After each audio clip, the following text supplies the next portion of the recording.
hard to make me happy, Parker, right? So if I ain't finding all, got loose nice and clean for it, I'm. You won't believe how a world-famous reality duo went from gold-sifting glory to a life sentence that stunned millions. In a dramatic turn worthy of a screenplay, Tony Beets and his son Mike, stars of Discovery's Gold Rush, were sentenced yesterday in Yukon Territory to life without parole. From flamboyant catchphrases and daring claims to a courtroom silenced by a judge's gavel, their spectacular fall marks one of the most jaw-dropping moments in reality TV history. An empire built on glittering promise now revealed as a house of cards. Long before the gavel dropped, Tony, the 75-year-old patriarch with his booming Dutch accent, and Mike, his 35-year-old heir apparent, were mining icons. Their signature Paradise Hill operation churned out gold on camera by day, and, prosecutors say, environmental havoc by night. This shocking reversal of fortune shows how fame and fortune can mask a darker truth. What began as a modest dream in the Klondike turned into a multi-million-dollar brand, fueling custom rigs, private charters, and a media empire before crumbling under accusations of gold report fraud, claim jumping, and an unprecedented conspiracy to dodge environmental laws. At the heart of the 11-week trial was evidence that the Beets family deliberately bypassed every protection rule in the Yukon's mining code. Lead prosecutor Catherine White described a scheme so systematic that cleanup crews will spend decades undoing the damage.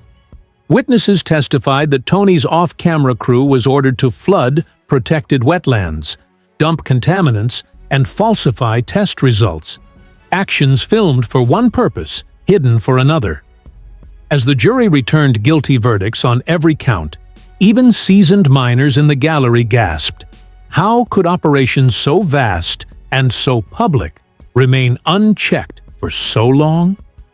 Key testimony came from Parker Schnabel, a one-time protege of Tony's, who first blew the whistle after noticing black-tainted runoff seeping into his adjacent claim at 3 a.m.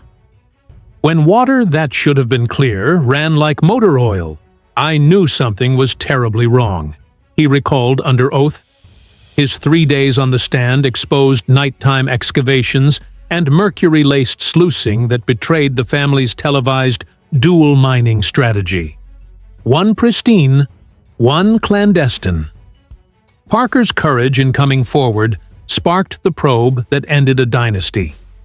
Then there was Minnie Beets, Tony's wife, and the family's longtime bookkeeper, whose decision to testify for immunity cracked the case wide open. She delivered detailed ledgers showing millions in underreported gold sales, smuggled off the books and sold on black market channels. Her defection split the family, driving daughters Monica and Bianca to issue statements of shock while quietly supporting their mother. As Minnie laid out the financial trail, it became clear that Paradise Hill was less a mining operation than an international smuggling ring. Even Discovery Channel insiders were pulled into the maelstrom. Producers admitted that while cameras filmed only 15% of each season, they never suspected the scale of off-camera wrongdoing. Executive producer Christo Doyle testified, "We trusted our operators to follow the law during the 85% we couldn't film." That trust evaporated under cross-examination, raising tough questions about reality TV oversight, and whether network incentives can inadvertently encourage corners to be cut for the sake of ratings. Beyond their criminal saga, the Beets family amassed a luxury lifestyle that few outside the goldfields could imagine. Tony's fleet included a custom 2020 Ford F-350 Platinum Edition, complete with diamond-stitched leather seats, while Mike was rarely seen without his Rolex GMT Master II, rumored to be insured for over $50,000. Their real estate holdings spanned a chalet in Whistler, a ranch in Montana, and a lakeside retreat in British Columbia. At the height of their fame, They chartered a Gulfstream G150 for cross-border treasure hunts and invested in junior mining startups, holding equity stakes in 3 companies listed on the TSX Venture Exchange. Their insurance portfolio ranged from full-coverage health plans through Marsh & McLennan to bespoke asset protection policies safeguarding heavy machinery. Even a kidnap and ransom policy, reflecting the perceived risks of high-stakes mining ventures. Despite this extravagance, cracks in their financial armor appeared when environmental fines and legal fees mounted into the tens of millions. Their Paradise Hill LLC filings show a 40% revenue drop in the 12 months before indictment, driven by frozen assets and mounting judgments. The Beets learned the hardest lesson. Unchecked risk and ethical lapses can obliterate even the most gilded fortune. So, what can aspiring entrepreneurs take away from this cautionary tale? First, transparency isn't optional. Investors and regulators demand clear reporting. Second, ethical shortcuts rarely pay off. They compound liabilities. But what really stunned fans was the money trail. Tony's financial rise was nothing short of legendary. From early struggles operating aging equipment to boasting a mining fleet worth millions, his net worth had skyrocketed to an estimated $18 million by 2022. With lucrative Discovery Channel deals, branded merchandise, and international appearances, Tony transformed himself into a gold mining mogul. Yet, as prosecutors peeled back the layers, it became clear that a large portion of his wealth may have been fueled by cutting corners and breaking rules. His current financial outlook is bleak. Legal experts project that after fines, environmental remediation costs, and forfeitures, he could be left with under $2 million. That's a brutal fall from grace for someone who once called himself the King of the Klondike. Mike Beets, the son who followed his father's path with both pride and pressure, now faces the same fate. Once groomed to inherit the empire, he's now sharing a cell block with the man who taught him the ropes. Mike had always been the quieter presence, but behind the scenes, recordings revealed a calculating strategist who knew exactly when to act and when to hide. One of the most haunting lines from trial audio featured Mike calmly saying, "We'll do it when they're not looking."